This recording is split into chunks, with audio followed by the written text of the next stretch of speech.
Good morning, everyone, and welcome to our webinar on empowering citizens to renovate by talking about examples of one-stop shops. We here at the Renovate Europe campaign are delighted to be co-organising this with FEDARENE, which is the European Association of Local and Regional Energy Agencies. And for those that don't know Renovate Europe, we are a political communications campaign with more than 50 partners, and we have been calling for ambitious energy renovation of the building stock for 15 years. And our objective is to increase the renovation rate of buildings in the EU to 3% per year by 2030. Next slide. So today we have a very exciting program for you. And as you can see, it's rather packed. We have a first presentation from the European Commission by Adrien Boulier, after which there's going to be a short question and answer session. And then we're going to move into our series of presentations, 5 short presentations, after which there will be a further question and answer session. And I will try to draw some conclusions from what we hear this morning. This webinar is the first one of the year for Renovate Europe, but we have others in the planning and expect to cover topics like skills, financing, and implementation of the Buildings Directive. So watch out for those across the rest of the year. One piece of housekeeping for questions from the audience, please use the chat function. It allows all panelists to see the questions and to prepare themselves for the answer. So without further introduction, I would like us to move forward to discuss the key topic of scaling renovation through the use of one-stop shops. And it's a real pleasure to welcome Adrien Boulier from CINEA, the agency of the European Commission, who will give us a kind of overview of the state of play. Adrien, over to you. Thanks a lot, Adrian, for the introduction. So yeah, I'll be speaking a bit on one-stop shops for residential building renovation. And as a matter of introduction, I work for the LIFE Clean Energy Transition Program at CINEA, which means we don't develop the EU policies, but we support their implementation through EU-funded projects. And many of the speakers today will be are presenting actually some of the projects that we are funding. So let's move to the next slide. One-stop shops is a very trendy topic these days, and it's a very trendy term, I would say. So I think it's useful to give a bit of a definition of what we're talking about. There are one-stop shops for renewables. There are one-stop shops in many different areas. So here we're talking about building renovation and home renovation. I think the main objective of one-stop shops is really to make building renovation a nice, or it is in most cases. The reason for that is that in many cases, people don't necessarily have a problem with access to money, but building renovation is something that is seen as a painful experience for many reasons, and many good reasons. And so the objective of a one-stop shop is to reduce the burden of renovation and to make it something that becomes easier to implement, that scares less people. So we encourage people to actually renovate by making things simpler for them. What does it mean? It means, first of all, access to information. There's a lot of things that need to be done in terms of changing the culture, the approach to renovation. I have to say these days, between the war in Ukraine and the current crisis in the Middle East, the cultural shift is also happening. But we need a long-term cultural shift, and we need long-term action on that. One-stop shops are here to help people access the different financial resources that are out there.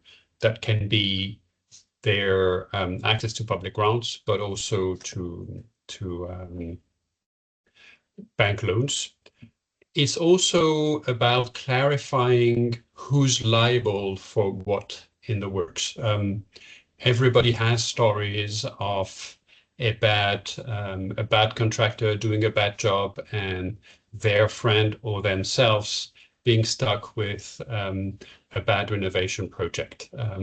So one-stop shops are also here to try to make to avoid this kind of experiences. It's making sure that we have the right skills for the renovation available and aggregating small-scale investments. I would say this is very much something that we see when we talk with financial institutions, that they say, well, we need to have large-scale pipelines of investment in order to develop the financial products. And in many cases, we don't see the demand. So the one-stop shops are really here also to ensure to build up the demand for financing for building renovation. Now, as you know, there's a Commission guidance which was recently issued on the 10th of March on one-stop shops. So I'm going to be presenting a bit some of the key content. And I think the first point that needs to be clear is that, as in many topics in Europe, there's no one-size-fits-all solution. So the context varies very much across the EU, between member states, but also between regions, between market segments that you're going to tackle. If you're talking about multi-family buildings, it's not the same as single-family home, as vulnerable households, and so on. So, and there's a lot of cultural aspects when we're talking about building trust, about approaching customer. The relation to the home is not the same depending on the country. So there's no standardized solution, and the European Commission doesn't provide to everybody a clear blueprint on what to do. So, and then I'll be explaining a bit what are the different approaches that can be put in place. But ultimately, I think it's really important to say there's no standard solution. You have to adapt it to the needs and to the context. Very important point also, when we're talking about one-stop shop, nobody says that we don't have enough actors on the market. There may be some, we all think that we're missing workforce, for example, in the construction sector. But the key problem when it comes to the customer experience, so the customer journey for the homeowner that wants to renovate, is not that you don't have a plumber and you don't have an architect and you don't have a bank. It's just that they're not coordinated. All of these actors have different interests. They work on different timelines and there's no coordination. So the burden of coordinating all these all falls on the homeowner. And the key role here for the one-stop shop will be to streamline the access to the different market participants for the homeowner in order to have the best customer experience possible. Moving to the next slide. So in the guidance, you'll see that we have identified 3 main models, and the boundaries between these models may actually not be always completely clear, but here I'd like to quickly go through the 3 models. The first model, and I would say the simplest one, is what we've called the advice model, and that's one that is very much upstream of the customer journey. If you look on the diagram, from 0 to 9, you have the key steps that we have identified in a customer journey, which are not always completely chronological, but somehow a homeowner that wants to renovate will go through these different steps. The advice model mostly stays on the upstream part. So you will have a lot of activities for one-stop shop designed to attract people through to renovate, to inform them, and to provide a simplified diagnosis and recommendation, which means explaining to people that they will need to change their windows. This is the type of windows that they can change.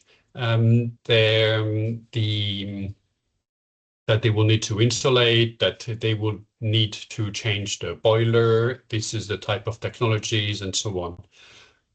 And then in terms of financing, usually you have some first access to these are the financing solutions, but it's not a very strong component. That model stops short of going into what we call the project design, which means not only telling people they need to put triple glazing, for example, but actually telling them, well, this is the models, this is the U value that you will need to implement, this is how you will manage the thermal bridge. This is pretty much the work of typically an architect. And so between the first model and the second model, this is where is the main change. So the support model, which is the second one in the diagram, that's what would be closest to an extended architect's mandate.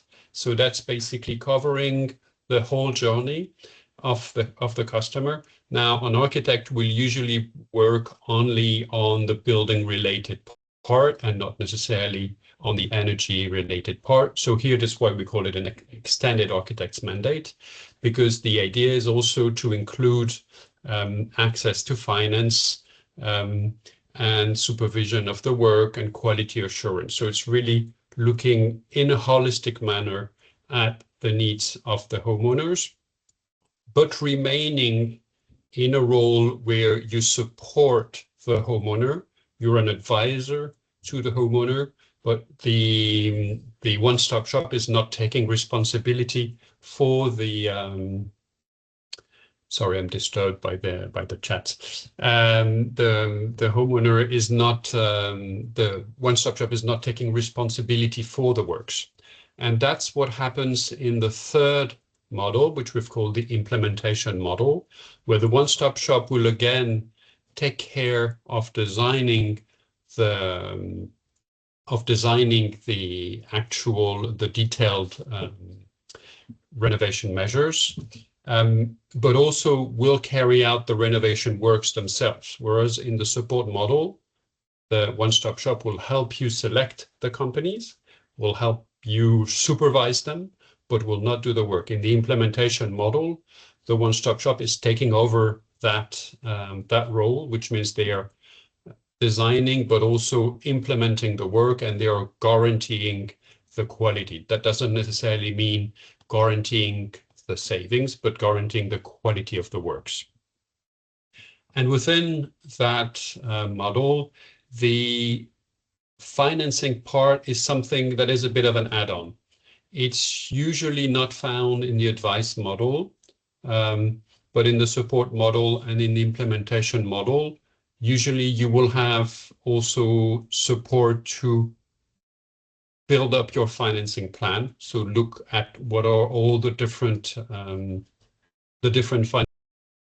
financing solutions that are available, and ensuring the access to the grant. So typically, doing this very heavy bureaucratic work of filling in the forms to access the grants, which for some people is a real obstacle. That typically is what a one-stop shop can do. That's what we call the financing plan. And then financing solution can also be some of the one-stop shops are actually providing finance for homeowners in the form of loans, but also in the form, for example, of pre-financing the public grants, because it takes 1 year to 1.5 years sometimes to actually get the money. And this is a real obstacle for homeowners. And Sébastien, I think, will be talking about that later. Let's move to the next slide. So here, I'm not going to go into the details of this, just to say that under Horizon 2020 and Live CT, we've been funding quite a lot of one-stop shops. So as you can see, it's 51 one-stop shops across the EU so far. In all these cases, it's really about putting in place the one-stop shops and putting in place the coordination. So if you're interested to see some concrete examples, have a look at the information that's available on all this. And in the slides that will be distributed, there's a bit more information on a few selected projects. Moving on. So just to finish here, what would be the key recommendations to set up a one-stop shop? Ultimately, we've talked about the context. The context matters, and all contexts are different.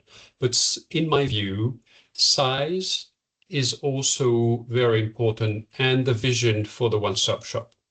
If you're planning to have a one-stop shop which advises people, which puts in place a simple information model, this is not going to be a high cost.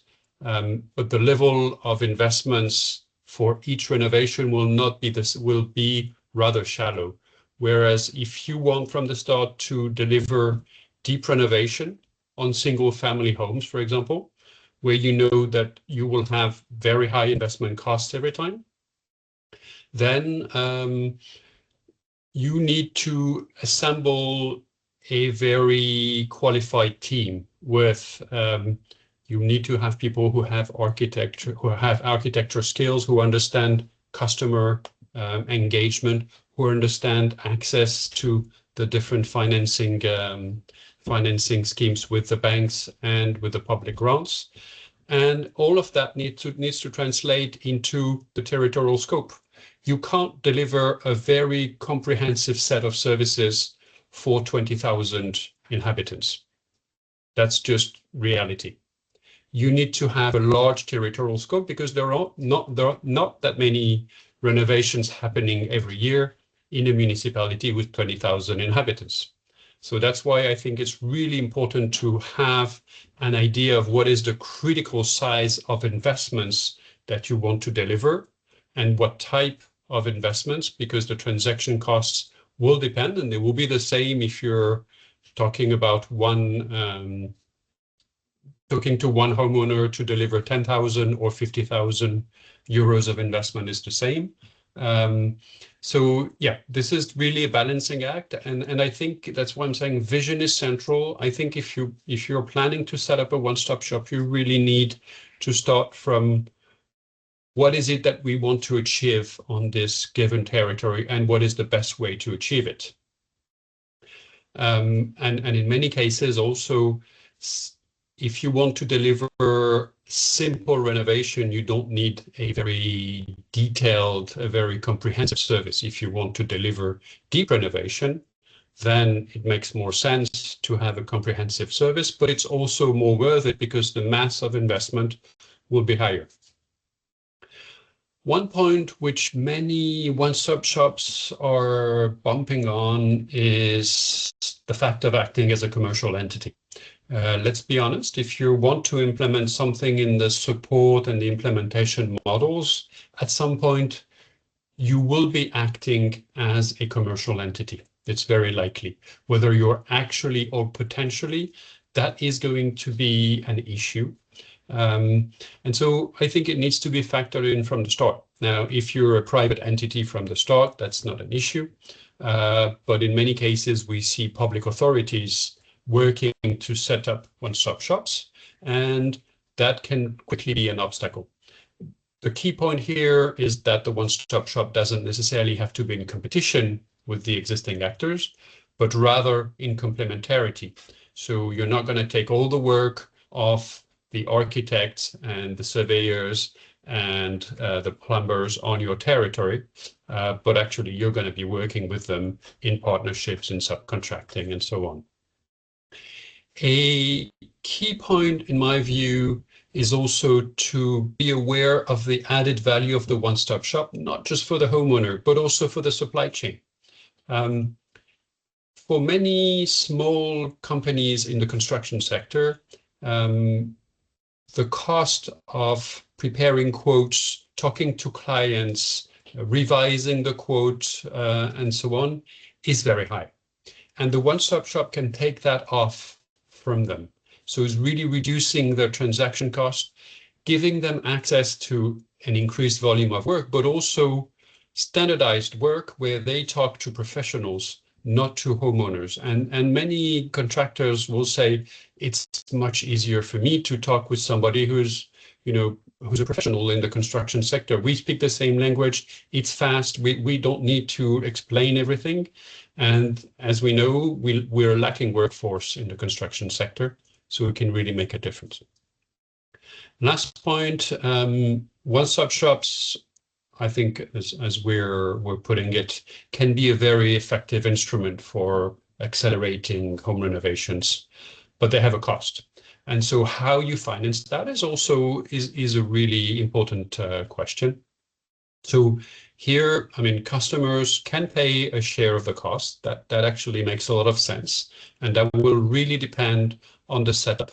But also, as we know, there's significant public support being made available for renovation of public buildings in terms of investment grants. And that can be also, it can be a discussion to shift some of that money to cover at least part of the one-stop shop costs. And in many grant programs, you actually already have grants to support the project documentation. That is something that can be used by one-stop shops, but it could also be to have as a running cost for the operation of one-stop shops. That's it from my side. In the last slide, I won't go through it. There's a few links with information and available resources, and I would encourage you, if you're interested, to join the Clean Energy Transition Forum in Brussels on the 6th of May, where you'll have lots of detailed presentations of one-stop shops in particular. That's it. Great. Thank you. Thank you, Adrien, for that detailed presentation on one-stop shop structures and on the guidance issued by the Commission. I'm already conscious of time because we have a very good number of speakers, but I do see a question in the chat that I think we could ask you to refer to, which is on the last bullet point. It says, in your view, the spirit of a one-stop shop public, regardless of the legal setup? In other words, should there be one per area, or can there be more one-stop shops per area? And it harmonizes with a thought I had. With just 51 one-stop shops in the EU at the moment, should there be a target number of one-stop shops to meet the market need? So maybe you might, in this question, answer those two aspects, Adrien. That's a very good question, and I don't really have an answer because that's something that's really left to the member states. I mean, the only mandatory requirement is for member states to ensure the availability of one-stop shops. Now, that can be very easily done. So the question is, how do you make something that's really meaningful and effective? And that will depend. I think the spirit of one-stop shops, they can be very much private or public. In some cases, they can also be privately run with a public mandate. And that makes a lot of sense. So it's really up to each territory, because in some cases it will be at the member state level. In some cases, big member states, this doesn't make any sense to organize really at the national level. I think the question of competition is a very relevant one.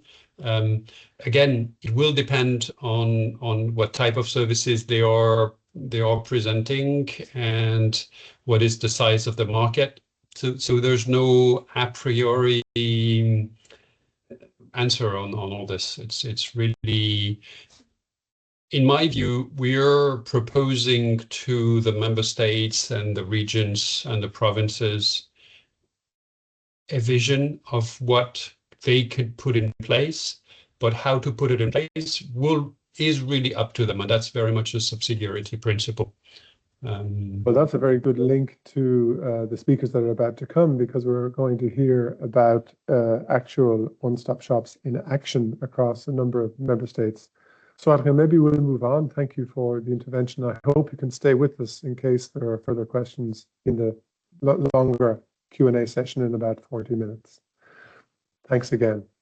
So it's now my pleasure to introduce Mariangela Luceri, who is a project manager at FEDARENE, who have partnered with us in preparing this one-stop shop.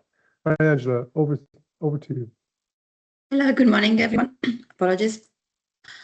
So yes, I'm Maria Angela Luceri, and in FEDARENE, I'm running the working group on renovation one-stop shops, which aims to support energy agencies in delivering or establishing one-stop shop services in their areas. Can you please move to the next slide? Thank you. So contrary to the next speakers today, in addition to just giving a very few examples of one-stop shops run by energy agencies, I will focus more on why energy agencies can and should run one-stop shops.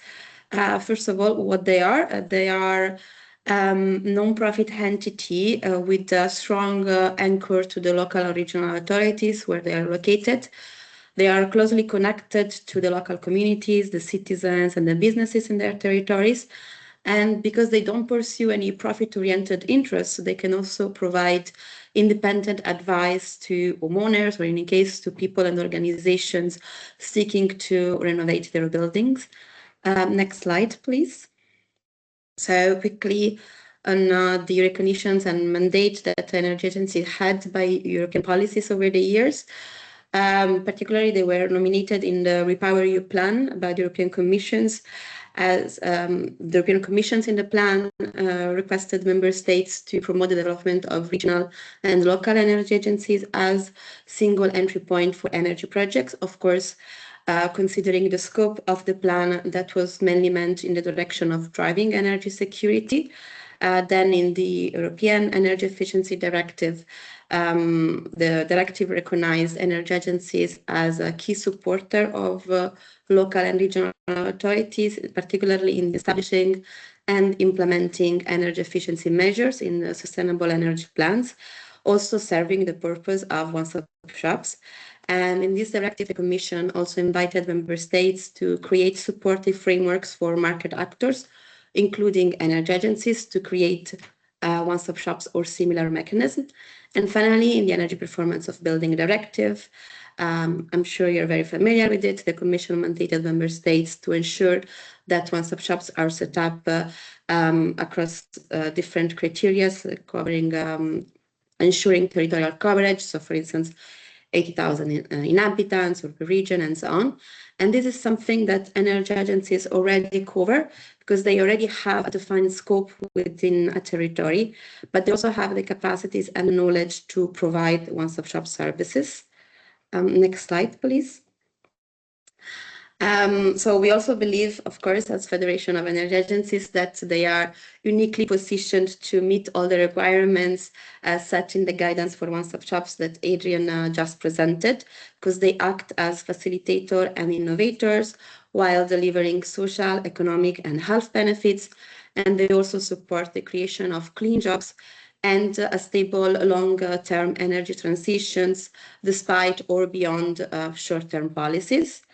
They excel at fostering collaborations across sectors, and they are very well aligned not only with local and regional policies, but also with, for instance, European initiatives such as the EU Covenant of Mayors, EU Peers, and other initiatives. And as one-stop shops operator, they can leverage on their experience, and they can integrate the one-stop shop services into existing governance frameworks, ensuring coherence and maximizing the impact at the local and the regional level. They are also increasing their capacities to collect, analyze, and act on data. For instance, many energy agencies are either already running or establishing observatories that monitor not only technical and financial barriers, but also cultural and accessibility dimensions of the energy transition, so they can track a wide range of indicators, for instance, indicator on energy poverty, building performance, and social acceptance. And this provides a comprehensive and data-driven foundation for the one-stop shops operation. They also possess deep and localized expertise in identifying and addressing vulnerability. They are able to build trust with the communities and also through long-standing cooperations with the local communities, which again, in our opinion, makes them the ideal operator for one-stop shops. Next slide, please. Okay, so now I would like to quickly present 2 one-stop shops run by energy agencies. There are many more, of course, but I just chose these 2 to focus more on the financing instruments currently used by these 2 energy agencies. The first one is the multi-home project, which, if I'm not mistaken, is co-funded by the Life City program of the European Commission, and it's run by the Energy Agency of Plovdiv in Bulgaria. This is one-stop shop is an example of how an agency can use data to drive targeted intervention. The one-stop shops per se aims to deliver decarbonized and low-emission integrated renovation of the residential buildings in the region, particularly of the renovation of condominiums. They set up a collaboration model with local stakeholders, and the main tool of the project or the one-stop shops is this web platform called Renovation Train. The platform uses GIS data, and it analyzes the energy consumption partners, socioeconomic factors, and building typologies, and enables the one-stop shops to deliver customized renovation solution for condominiums. And this ensures that the one-stop shops is not only technically sound, but also socially inclusive and can respond to the actual needs of the local communities. One key feature of the platform is this dynamic virtual map. Basically, the platform provides the data on energy performance of all buildings in the regions, and gives the possibility to the homeowners, to the building manager, to see what other condominium did, what kind of renovation works they did. And so these can serve as success stories or as inspiration. And also the platform has this renovation motivator, which is basically a real-time simulator of the renovation works that can be done in the building. Next slide, please. Now a totally different one-stop shops. It's called Neuvofi, sorry for the pronunciation. It's run by the Energy Agency of Tampere in Finland. And this one-stop shops is 100% public funded by the city of Tampere. They provide information advice. So looking at Adrian's presentation, they focus on the advice model, the first model one-stop shop. And they provide advice to a wide range of stakeholders, more or less every possible stakeholder, from citizens, business, and to municipalities in the area. They run a database of trusted building companies and technology providers, and they act as facilitator between the homeowners or the business that wants to renovate the building and these building companies and technology providers. They also train housing companies, and they support the citizens in identifying grants or subsidies for renovation work. They also have diagnostic equipment, for instance, for energy audits that they can lend to local professionals. Next slide, please. Now, before I conclude, you may have noticed this name also in the last slide of Adrian. I would like just to present briefly the UPRS. It's the European Community of Practice for Integrated Home Renovation Services. It's a community open to both providers of these services, so one-stop shops, but also to what we call supporters, so local and regional authorities, industry players, homeowner associations, in general, all actors of the renovation market. You're of course all invited to join. I did not have here the link to join, but you can easily find it on the website, and it's of course free of charge. The community, first of all, ran the European Community of Practice, was transnational community of practice, but it's also anchored to the national context. And in particular, we have national communities in Italy, in France, which is actually run by Sebastian, our next speaker.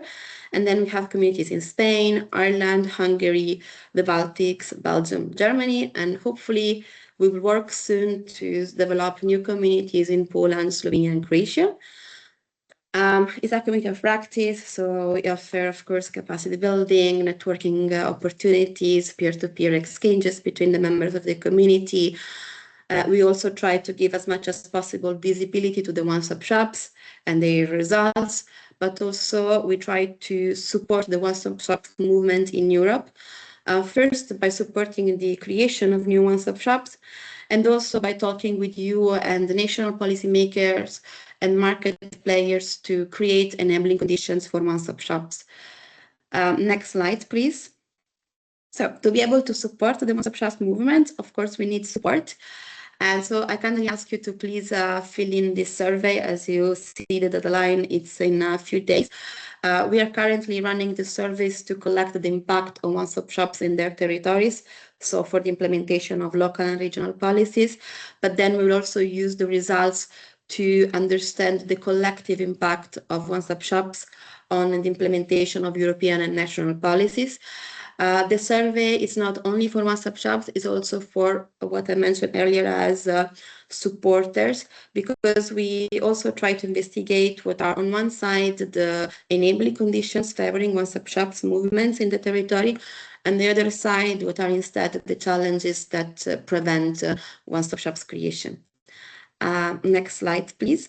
Okay, so thank you very much, and here you have my email if you have questions after the webinar. Thank you. Thank you, Mariangela, for making that very strong case for energy agencies to be operators of one-stop shops. So without delay, let's look to the question of financing. I'm delighted to introduce Sébastien Decour from the Banque de la Rénovation of the project Orphée in France. Sébastien, over to you. Thank you.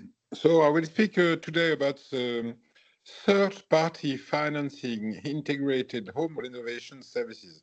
That's a very complex name for a complex situation. So what's a third-party financing structure? That's an OSS or an HRS who has the ability to finance the projects they have built.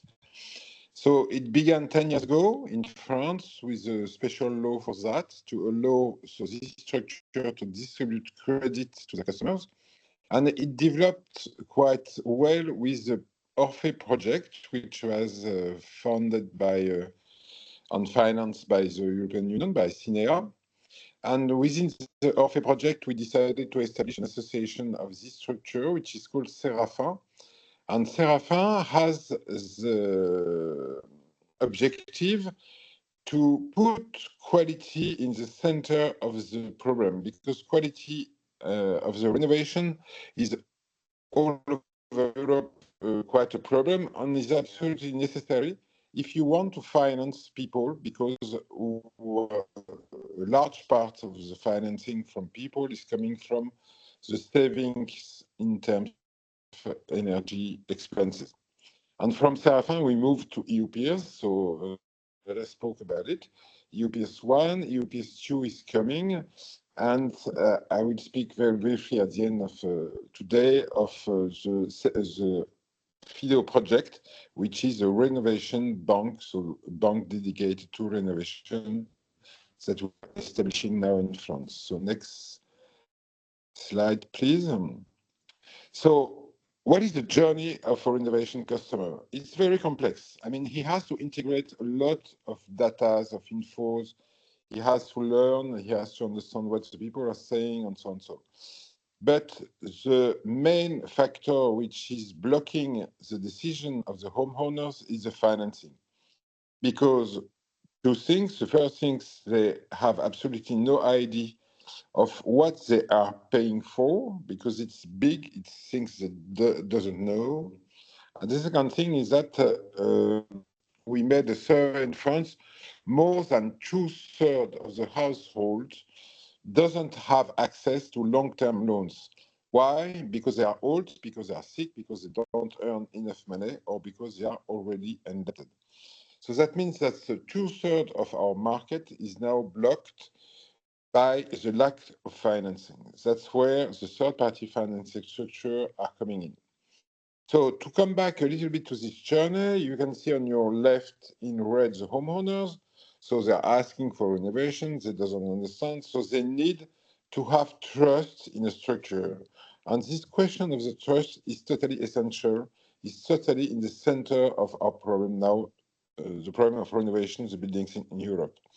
So that's why the third-party financing structures are all subsidiaries of public entities, regions, metropoles, and so they can project a very public image on this market. The second thing, so you all begin by building an energy audit, so it's quite complex, and then after that you will establish the plan, establish a project, and establish also a financing plan. What we have decided on this side is that we only communicate with the people on a monthly basis, so monthly reimbursement charge on a monthly basis. That's a little bit like the car market now. You don't buy a car, you pay for a car a certain amount by month. And when we speak to the households, you can say, okay, your renovation project is around 40,000 euros, excuse me. Or you can say, okay, after deductions of all grants, supports, and so on, and with the financing we have found for you, you will pay 127 euro per month during 25 years. But also you will earn 70, 80, 100 euro per month, so that the net cost for you is definitely established at the beginning of the project. This net is only possible when you have the quality of the work, because you have to get back the decrease in terms of energy spendings. So after that, we have the project, and after that, quality control, but also follow-up. So we stay with the households, with the people, 2 more years after to verify that everything is going well and everything is conform to what we said before. So why is it also interesting? We spoke about the cost of the OSS and IHRS, is that when you are presenting a financing plan, only speaking on a monthly reimbursement, you can put some more fees inside the cost of the project, and especially the OSS costs, which is not possible or very difficult when you put the amount of what you want to invoice to the household just in clear at the beginning of the project. So you take all the energy savings, but also what you have to take into consideration is that when you are investing in renovation in your home, you can get the money back because the value of your home in France is definitely more after renovation than the value before renovation plus the value of the works. So that means that's an investment, that's not a spending. And this change of mind was very, very important to decide, especially the rich people, to go to the renovation because they know now that they are investing and not spending. Next slide, please. So we have now 6 structures. Excuse me, the map is not totally up to date. So we have opened Brittany this year. We think we'll open Normandy next year. We have the north of France, east of France, so this central region, the metropole of Bordeaux, and also the Occitanie, which is the region of Toulouse. All in all, so in 24, it was around 2,300 renovations. Since the last 2 years, 1,000 renovation a year with the network which was established last year, and we expect to go to more than 28,000 renovation, which represent around 30% of the market of the global renovation. And you can see the figure with me just downstairs. So we want to have a 40% share, global renovation market share. Why do we want that? Because when we make this Orphée project, we established a référentiel, so a set of rules for the renovations actors and stakeholders. Because we did think that without this set of rules, it was very difficult to establish a quality control and a quality approach for everybody. And we want that this set of rules will be a common good so that every OSS and IHRS of France will implement this approach. Next step, please. So, and that's why we are going now to FEDO, Banque de la Rénovation Énergétique. So FEDO has a very clear objective, is to decrease, to de-risk the financing of the renovation work on projects. And that's why we have identified the three biggest risks that the bankers have identified on that market. The first one is the quality risk, so I spoke about it before. The second one is conformité, excuse me, I have, so that's the fact that the data are proved on real data. So data we put in the machine for the banks are real good data and proved data. And the last one is the question of insurance and guarantee. So we have developed a partnership with Marsh, and we are currently establishing new insurance covering for this renovation market. So it's a very huge increase in terms of impacts. We do see, we think that, and the thing is that in EU PSU we will try to make the first move into Spain and Belgium with that project. If you want to have more information about this project, you can either go to Brussels on the 6th of May, because my partner Françoise Rafaber will speak about it, or you can ask me to send you a file explaining what is this project of FEDO, the Renovation Bank. Thank you very much.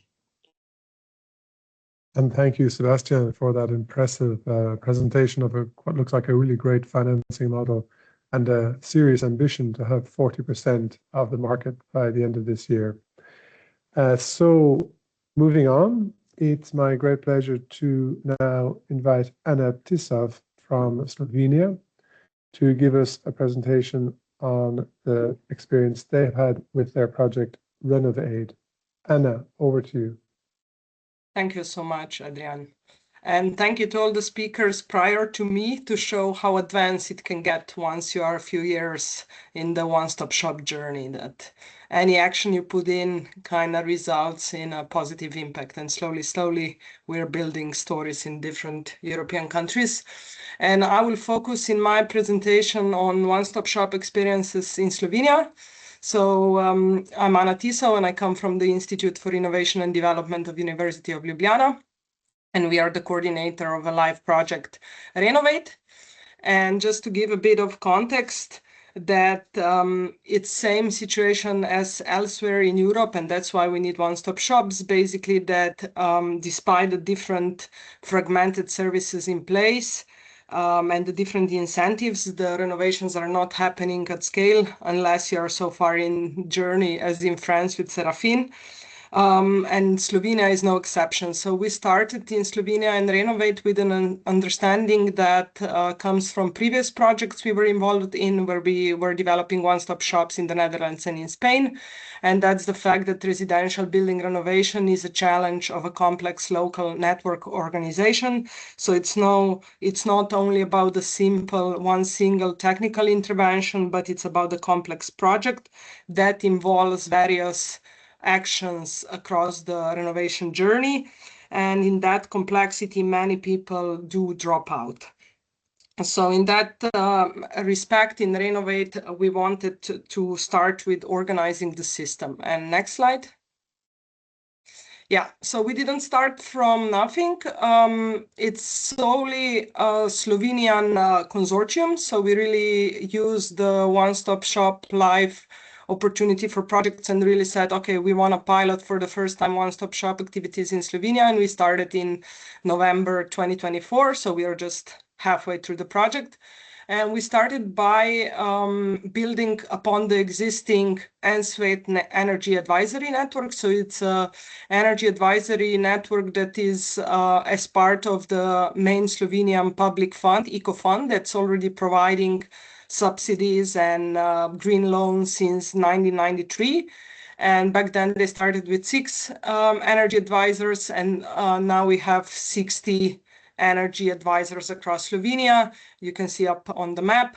And just these days, there are training for new energy advisors. So basically, we already have like an advice model that Adrian was speaking about at the beginning when he was giving an introduction, where these energy advisors are not, like the whole network is not really visible. So what we started with was how can we increase and empower the capacity of existing energy advisors, also provide additional trainings, also work on more visible marketing and information raising, so people actually enter the home renovation journey, which starts with that, and then also collaborate with other actors. Next. So idea is that despite we have this, we really want to help homeowners with the additional steps. So we want to move towards support model, also help with the project design. Actually, in Slovenia, the awareness of why we need actually a good project is quite low. So a lot of people just hire a contractor without having a proper project design or an architect or even a supervisor. So for us, it's really to define criteria and awareness raising on what you need to pay attention about in the project design, but then also in actual works and why to have actually a supervision. Next. So we are really building everything like a bottom up. Of course, you need like top-down approaches such as one-stop shop model, but as also Adrian said at the start, it's really no one-size-fits-all solution. So for that, we need to work with with local actors, local initiatives.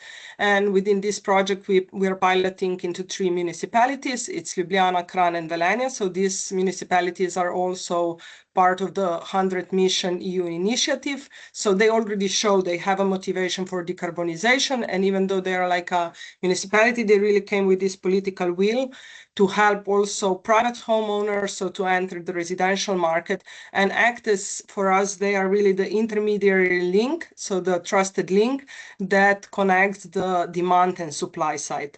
So here, ZRMK and SGG are our partners. It's a construction institute from Slovenia and Slovenian construction cluster.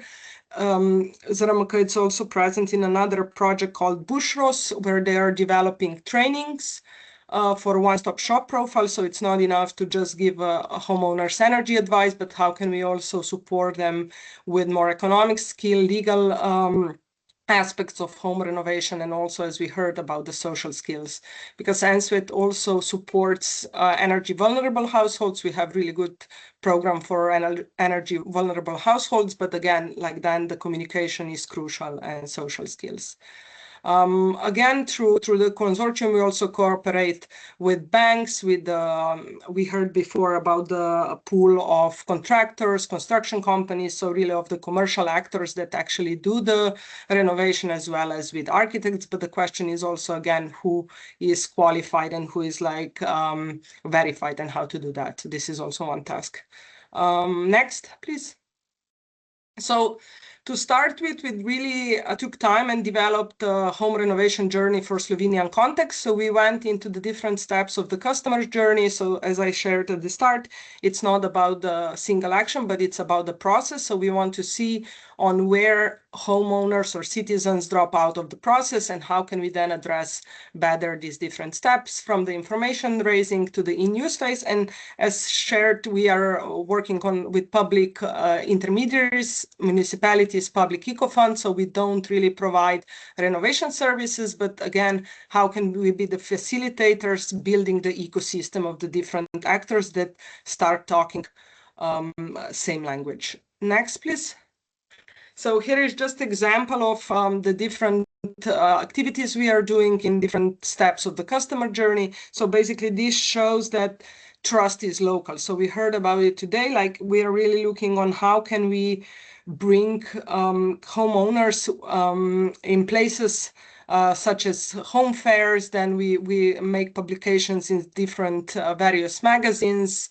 We even participated in reality shows, so basically about renovation. It's in the mainstream television. So meeting people where they are and providing information about home renovation in them understandable ways.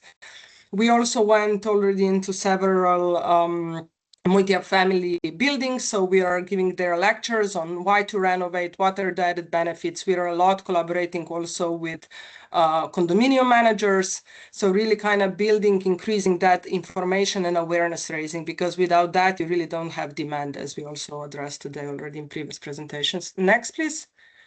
Then in the conceptual design, so here the idea is that also the homeowners, citizens are aware and they make the first appointment at that energy advisory offices. And here we are again collaborating with ANSWET, with municipalities. Also here it's really crucial that municipalities are ensuring an attractive, visible space, so that where homeowners come, it's an attractive space in the middle of the city. We're also developing a digital tool that helps the experts. So the idea is not to have financial calculators for homeowners themselves, but really that having a tool that helps the advisor giving a more detailed advice for the clients, and kind of helping with this a more detailed advice to then go to the project designer and be more specific of which interventions she wants, because already talking about something on what is actually the most efficient measure and also having the right steps. Next.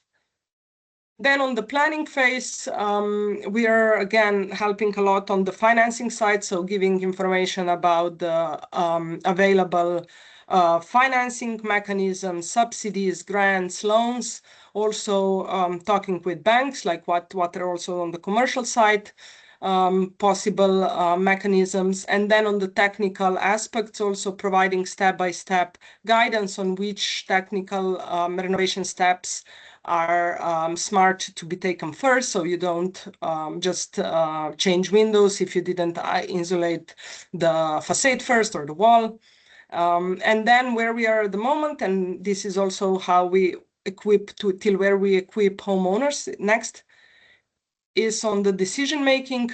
So basically the idea is that while we are cooperating with condominium managers, we come and in the decision making phase, and we basically collect the bids from the different contractors, and then they are opened in a transparent way through our one-stop shop offices. So basically the one-stop shop office as an intermediary link collects the different bids, and then they are open at the same time. So, and then with our experts from ANSWET, from ZRMK, we analyze the collected bids, and then the decision itself is still on the homeowner side. So the idea is just to really equip homeowners and translate what it's in the bid, if it is according to the project design, if everything is included, etc., etc.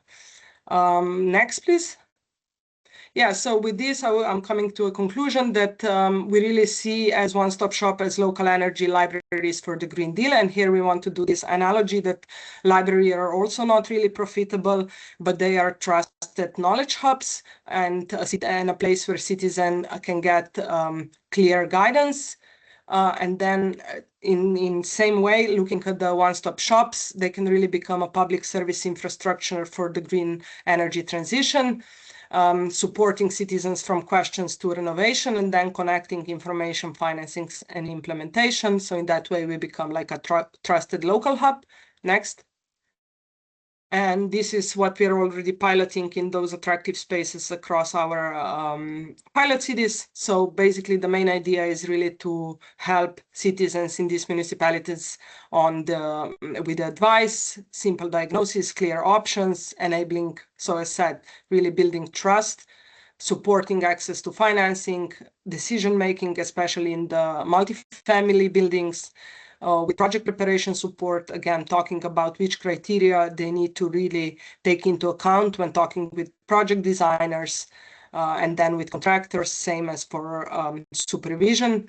And then with deliver is just access to professionals, databases, support during the procurement, coordination, and this is what I said that we already have for energy vulnerable households, coordination through the whole customer journey. So that's it. Thank you so much.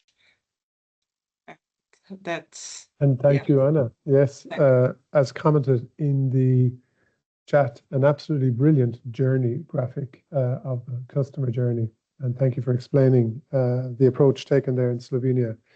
So we still have 2 presentations to come. I'm happy to see questions are appearing in the chat, and I hope we'll have time for taking them at the end. But now we turn to Italy and to Marco Costo, who's going to introduce from the Agency for Energy and Sustainable Development. Marco, over to you. Thank you very much for the introduction. Today, I will speak about Renos, which is the network of one-stop shops in Italy. We can go to the next slide. It is a project that started last year with the input from the Ministry of the Environment and Energy Security in Italy, and is demanded and trusted to Renovate, which is a network of energy agencies in Italy. So we managed to set up a network of one-stop shops, which is based on the energy agencies, and we are supporting nowadays renewable energy communities, but the model has been implemented in order to be prepared for the Article 18 implementation of the PBD, so also working in future for the home renovation. We can go next. So basically, it's both physical and virtual environment. The physical side is the agencies themselves, as their headquarters, as one-stop shops, and virtual, we have a website that we will see later on. The main activities are facilitating access to information and offering the technical assistance for the creation, development, and creation and development of energy communities, supporting directly energy communities and also potential members. Project duration is 3 years, so started last year and will end next. We developed digital services, so an online platform to help citizens, small, medium enterprises, and no-profit organizations to go through the topic of energy communities and have initial information and a little bit of orienteering aspect on the topic. As I said, we have both energy agencies as physical touch points, and also we also are present in energy fairs and energy events organized at the local level. We also help energy communities during events, so we go as experts for global gatherings of their members, or also present our expertise during webinars for example, engineers and specialized workers. We can go next. So this is the list. We are covering most of the Italian territory with most of the, or all the energy agencies that are present in the network. And also this managed to get more energy agencies into the national network. So and as ICE, we are present in Emilia-Romagna, where we have the headquarters. Also, we cover Rome and the province of Rome, and the metropolitan city, and then the region Puglia, where we have a second headquarters in Bari. We can go next. So the core services we provide, we have support help desk where we can set up calls, or the people can come to our headquarters to have information. We plan events to support energy communities in the areas where they operate. The core activity is to provide technical support in terms of legal, technical aspects, administrative support, for example, how to apply to the national scheme for energy communities, or how to revise statutes and internal bylaws of energy communities, which is quite a high demand in these terms. We also support the publication for the express of interest for future members, and develop frequently asked questions to share within the communities. We are also supporting services for the activation and the incentive internal regulation for energy communities. And something that I've been working on personally quite a lot in the last few months is the matchmaking activity. So we're trying to help energy communities to match with potential installers, to potential PV system providers, for example, to have the production side match, and also to help energy communities to engage more with young people, since together with Anna, we are Young Energy Ambassadors for 2025-2026, and as a challenge, we trying in Italy to match young people with energy communities, since we see that it's a topic that has been mostly being interested for older people. So we're trying to match also this age gap. And in the future, we are working to, we plan to work to support renewable energy communities in the management side, not fully, but also to develop new services, such as the home renovation support. And linked to that, we have another project, which is linked to the European Commission, the citizen-led renovation.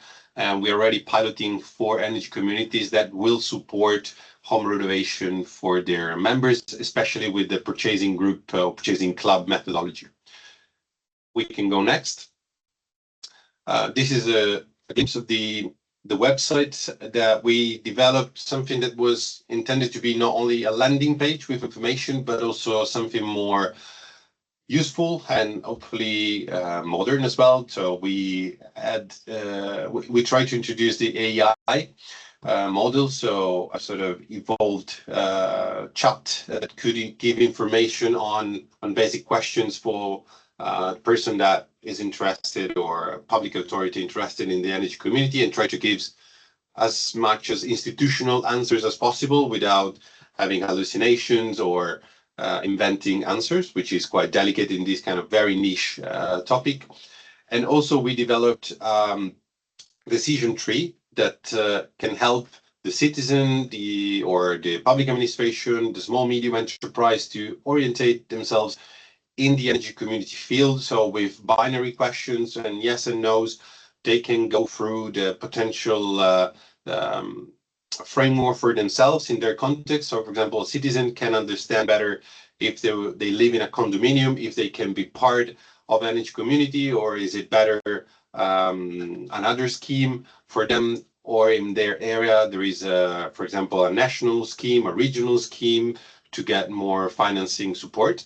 And that's been quite useful, and we are further developing with other information. The website soon will be launched, the regional links where every citizen can learn more about the opportunities in energy communities, and in future about home renovation in their regions. So here you can find a link on the website. It's in Italian, but it's can have a look through later on. So that's it from my side, and thank you very much. And thank you, Marco.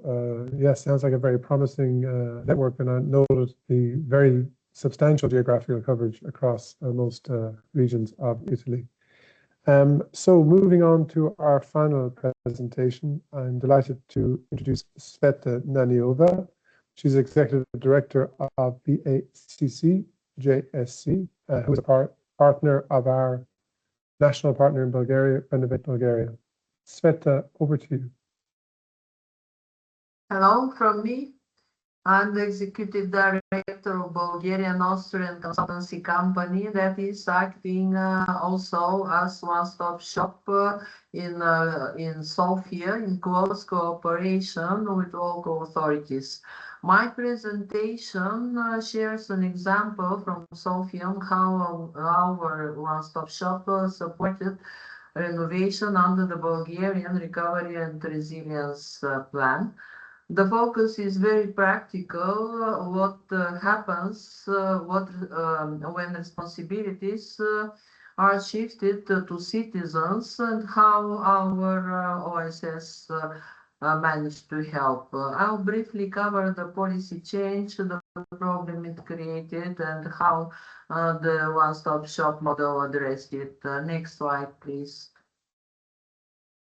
So in Bulgaria, it's not a secret to many Europeans. So we are the only country that renovation programs in Bulgaria run with fully grant based.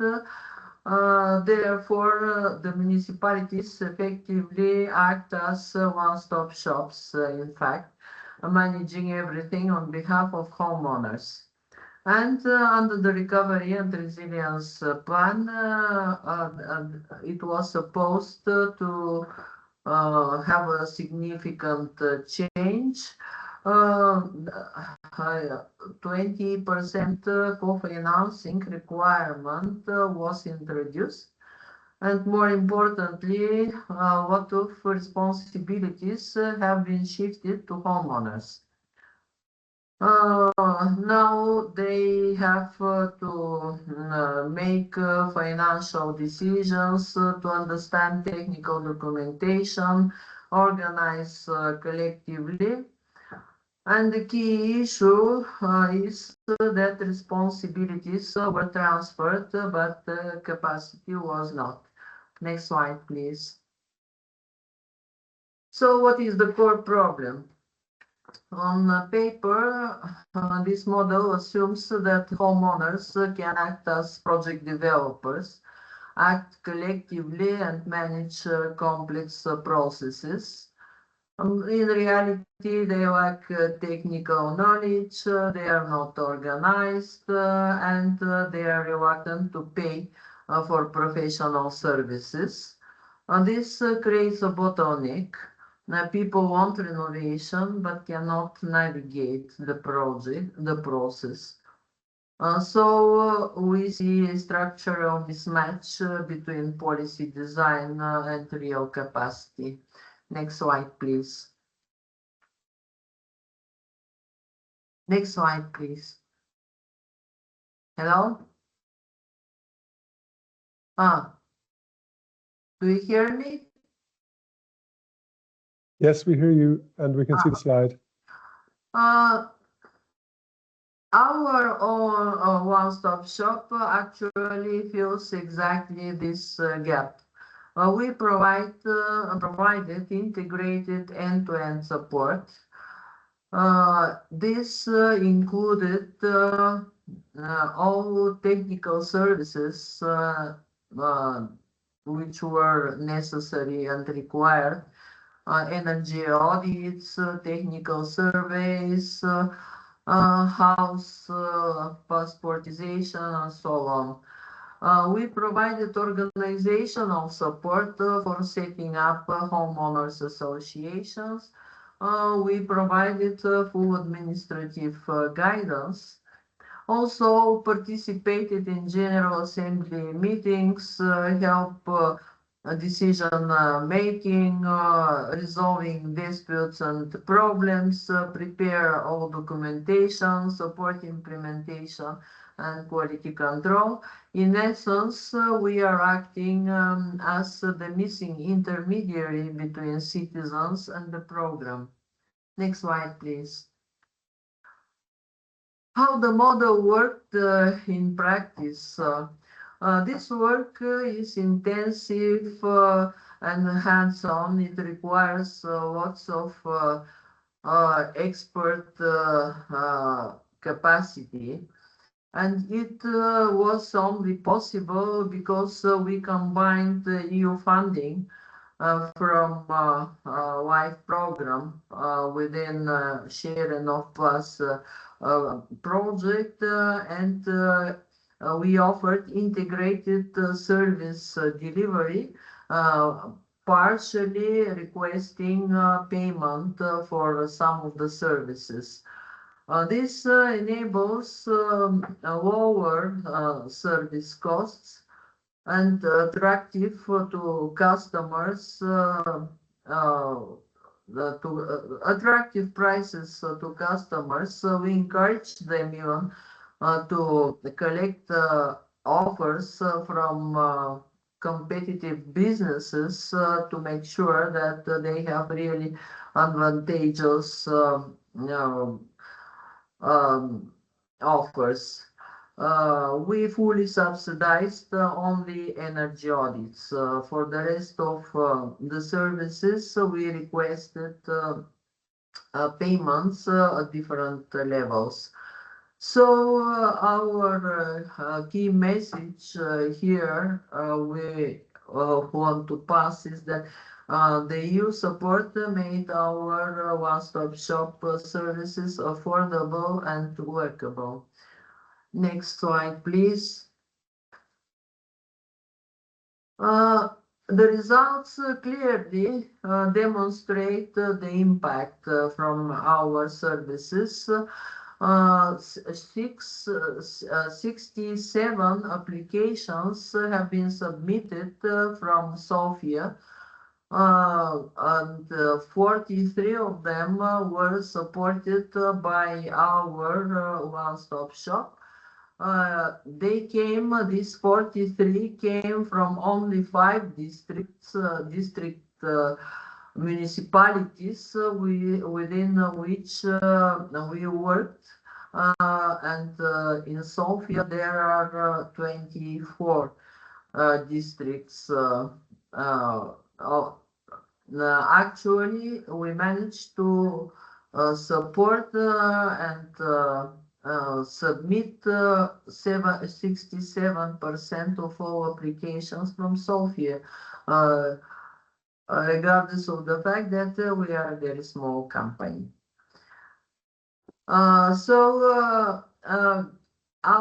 This is our successes actually is a strong indication that the one-stop shop significantly increases participation and enables citizens to engage successfully.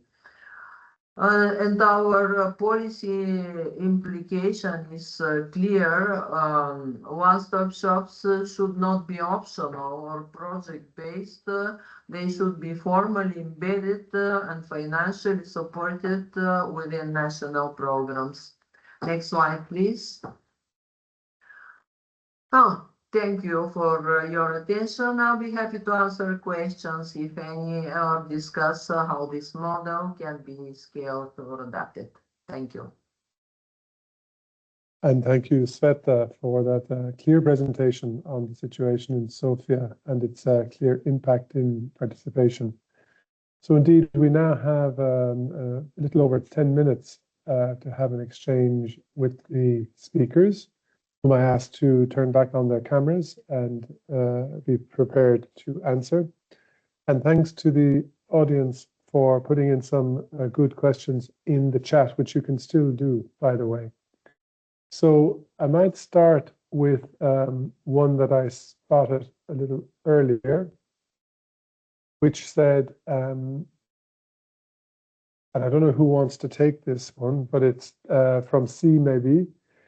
Analysis of the work of one-stop shops often seems to miss out on the first stage, the outreach to potential customers. That would be sales in a commercial context.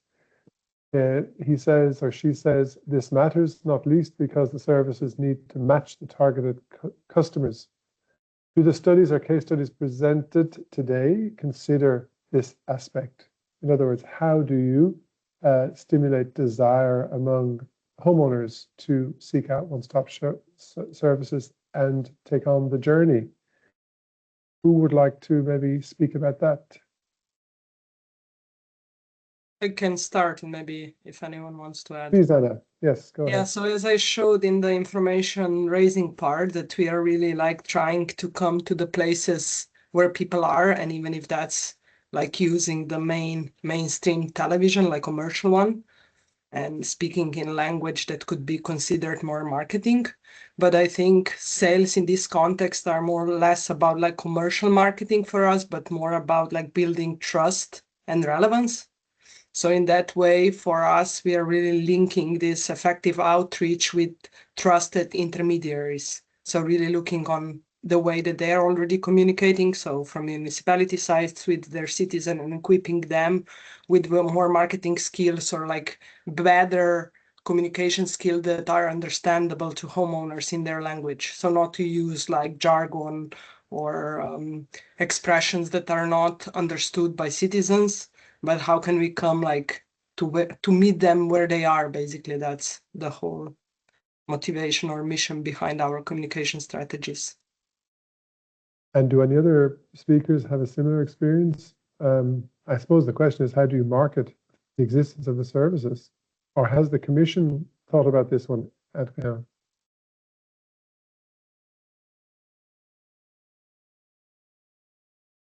On my side, we, as I said, we're not necessarily proposing specific solutions from the EU side. Okay. Then maybe I'll move on to another.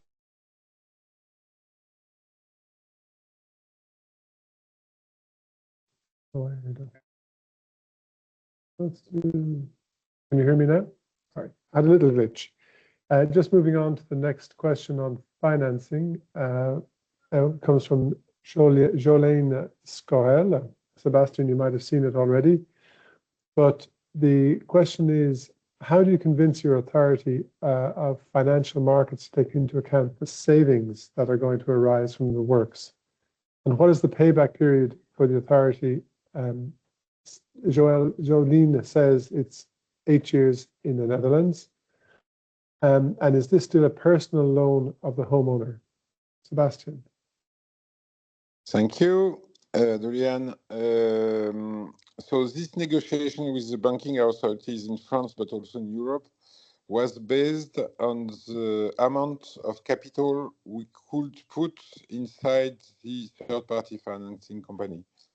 So normally for a bank, for a building loan, it's around 8% of capital, and they ask us to put 20%. So when we make a loan of 100 euros, we have to have 20 euros in capital inside the society. So that's quite high, and it's definitely harming the development of this financing scheme. What we have in the pocket is that we have an experience of 10 years now, and so we can see the real risk on that loans. And what I can tell you is that on 4 structures who are delivering financing, we have a 0% risk for 3 of them and 0.05% for the last one. So that's very interesting, these figures, because it seems that when you are lending money to poor people who are extra poor people, you can do it without banking risk. Because the fact that we get into consideration the earnings we get from the project in terms of reduction of the energy costs is sufficient to allow these people and households to finance it and to finance it well. What did he say also? So the payback period is 20 to 25 years. There's plenty of banking offers in the range between 7 and 10 years, because they are using not the current way of doing building loans, they are using the consumption loans. But consumption loans are very, very expensive, between 8 to 12% in France.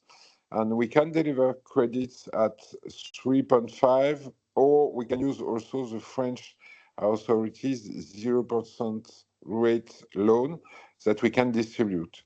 So, but the fact is, when you put it on the 20-25 years range, you definitely secure your loan, because that makes a very thin monthly reimbursement that the household can pay. And our obsession is that we don't put the households into a new risk for them. We want them to be protected by the renovation. We absolutely don't want them to be put out their own home if they can't repay. So we are very, very cautious.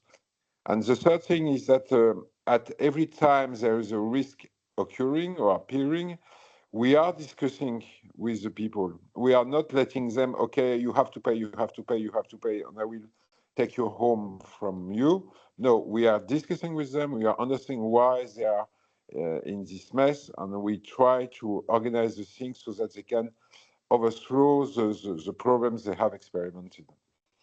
And Was there any last question? No, it's okay. I think yeah, it's okay. I mean, it's clear that from what you said that there are personal loans to the homeowners, which I think was the last part of the question. And from my perspective, reassuring to hear that over 10 years of experience, you're seeing a 0 to 0.05% risk on these loans. That should be very convincing for the expansion of this model, which looks very promising.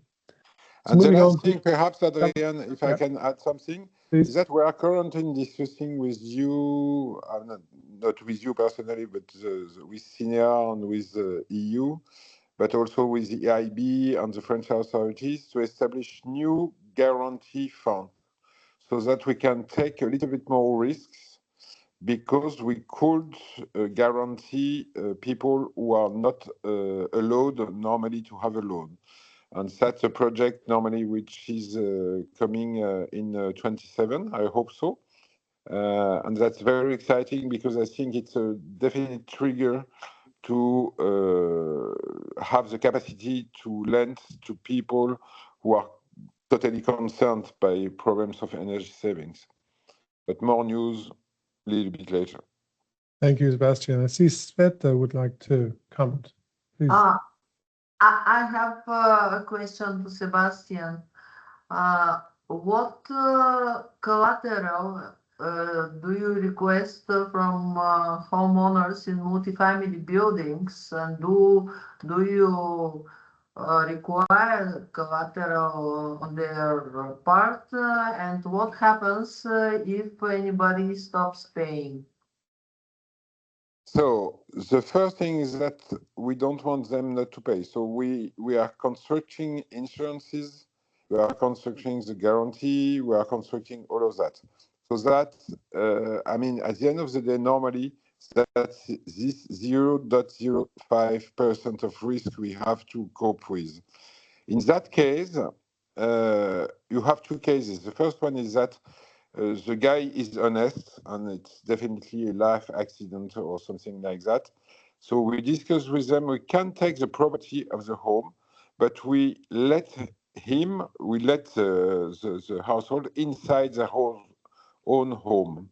Because in no occasion we put them out of their own homes. Because it's very important that they understand that whatever is happening, they will stay where they live, and they are not in danger of losing their setting. That's absolutely very important, especially when you're speaking to poor people who doesn't have anything else to live with. So, did I answer to your question? Basically, yes, I think you're saying there's no collateral required, No. but you have a guarantee fund backing the system, as I understand. But we have also insurance so that Indeed. we can guarantee the effectiveness of the renovation. Okay. So we're running close to time, but there's one more question in the box that I think we could address, and that is, who sets the target beneficiaries in communities? And this is from Rob, who says that there's a big difference between fuel poverty segments and the top 10% or civil servants who have ample cash on deposit. I don't know, Marco, as you work with energy communities, maybe that question is better answered by you. How do you target the beneficiaries? So at the moment, we are trying to go through the networks we have of energy communities and provide them capabilities to get more engagement from citizens. And also we try to be present in events where we can target citizens, small, medium enterprises and local stakeholders. And also we are trying to develop campaigns. So nowadays, the communication team is finalizing some ads that could be potentially shared in TV or in institutional channels, since it's a project linked to the ministry, using more graphic style rather than videos or like usual marketing methodologies. But we will see. It's quite difficult as an energy agency because we work mostly with public entities normally. So to reach the citizens, it's not our usual target, but we do sort of like train the trainers. So we help and build capacity for the energy communities to reach more their targets. Okay, Marco, thank you. And I'm going to thank all of the speakers for this very rich presentations. And I will just close off with a few thoughts to leave with the audience. It has struck me during the webinar that understanding the customer journey is really key to understanding what kind of one-stop shop to set up. And I think all of the examples spoke about the customer journey. We can see, and from the questions, that financing is still a major concern or bottleneck and seems to hold back a large proportion of people from taking the decision to renovate. And I very much liked the analogy made between one-stop shops to local libraries, that both entities are not-for-profit and are seen by the public as trusted knowledge hubs.